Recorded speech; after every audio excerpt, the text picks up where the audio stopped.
두 분이 같이 하세요. 의장님 혼자 하시는.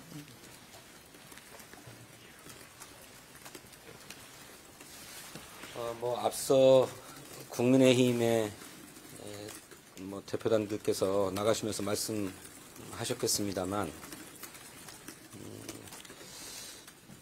오늘 사실은 저는 추가 경정 예산안에 대한 정부 여당의 입장을 듣고자 했습니다. 지난 협의회 때의 합의도 그러했기 때문에 그래서 세부 내역까지는 몰라도 추경의 전체 규모와 또 추경 실시 시기에 대한 답을 들을 거라고 생각했는데 그거를 답을 듣지 못하고 그것을 논의하기 위한 실무회의를 곧바로 하자라고 하는데 의견이 모아졌습니다만 그 실무협의를 금주 중에 개최하자라고 하는 의장의 제안에도 그것도 정부와 협의해보겠다 이런 답변을 남기고 자리를 뜨셨습니다.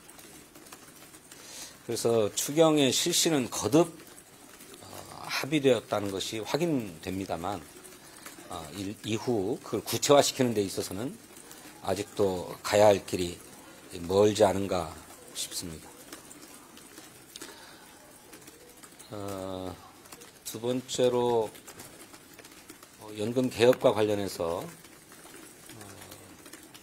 지난번에 말씀드렸던 것처럼 국민의힘은 자동 조정 장치를 연금 특위를 구성해서 구조개혁을 논의할 때 논의하기로 하는 대신에 모수개혁의 소득대체율 43%를 민주당에서 검토해달라 이렇게 요청을 했고 저희들은 검토하겠다라고 말씀드렸습니다만 당에서 논의한 결과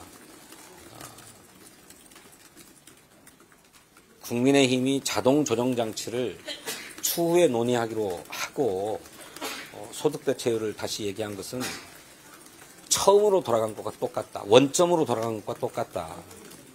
근데 그 원점에서의 민주당의 주장은 자동 조정 장치라고 하는 것 없이 소득대체율 44%여야 된다라고 하는 입장이라는 것입니다. 그런 점에서 국민의힘의 제안 43%를 긍정적으로 검토하기 어렵다는 입장을 드렸고 이런 입장이 확인되면서 곧바로 결렬을 선언하고 자리를 이석했기 때문에 더 논의를 진행하지 못했습니다. 네, 여기까지가 회담의 모습이었습니다. 네, 논의는 없었습니다. 네.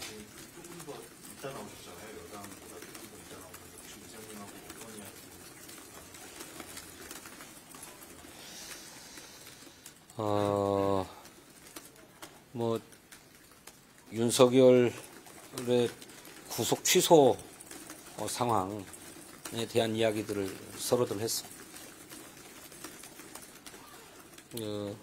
누구도 예상하지 못했던 구속 취소 결정이었고 또 그에 이어서 검찰이 즉시 항고를 포기하는 것도 누구도 예상하지 못했던 일인 만큼 매우 비상한 상황이다라고 하는데 국회의장님과 저희 원내대표단이 생각을 같이 나누고 그랬습니다. 국민의힘에서는 추경 집행 시기를 아까 뺐을 때 4월이라고 했는데 4월 목표 추경으로 합의한 것은 맞나요? 아니요, 그렇지 않습니다. 아까 말씀드렸던 것처럼 실무협의에서 시기와 규모 또 세부 내역에 대해서 더 협의를 진행하기로 한 것이고 정부가 예상컨대는 4월 초일 수밖에 없겠다. 뭐 물리적인 시간이 뭐 이게 이제 정부의 의견이라는 거예요. 뭐 그런데 뭐 좀 잘 이해는 안 되고 더 협의하면 더 당겨질 수도 있다고 생각하고 좀 최대한 당겨야 된다고 생각하고 있습니다. 네. 의장님하고 이번에 그 석방되고 나서 비상한 상황이라는데 공감대를 같이 있으면 그 이후에 뭐 대응이나 뭐 앞으로 차원의 어떤 노력들이 또 얘기가 좀 나왔을까요? 글쎄 최선을 다해야 되겠는데 특별한 수는 없는 것 아닌가요? 이장님, 그러면 추경은 어쨌든 여야가 실무협의에 구성하는 건 얘기가 됐던 건데 연금 개혁으로 이렇게 됐으면 실무협의도 꾸려지는 게 어렵겠네요. 글쎄 이제 그것이 그 추경안을 논의하기 위한 실무협의에 영향을 미칠지 어쩔지 걱정스럽습니다.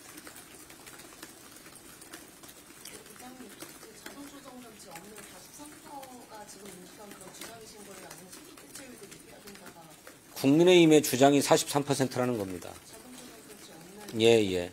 그 민주당은 그걸 받아들일 수 없다는 것이고요. 민주당이 더 높여야 된다. 그게 그 이전에 자동조정장치 논의가 없을 때에도 44냐 43이냐로 의견 접근이 안 이루어졌던 거잖아요.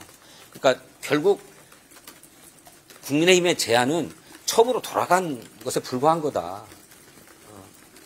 그러니 상황 변화가 전혀 없는 거고, 그럼 민주당은 44%를 고수하지 않을 수 없는 그런 상황이라는 거죠. 자, 여기까지 하겠습니다. 혹시 그 13일 본회의에 어떤 법안 올릴지도 얘기 나왔어요. 법사위에 계류되어 있는 것이 있다고 하네요. 법사위에서 심사하면 그 심사 결과들로 올라오는 거죠. 수기도 13일 처리는 그대로 하시는 네, 그렇게 하자고 그걸 의견을 모았습니다. 그 다음 회담은 언제 하시겠습니까? 이 얘기를 나누다가 이게 못해 하고 일어나 버렸는데 다음 회담도 어떻게 잡겠습니까? 감사합니다. 이게 보도되려고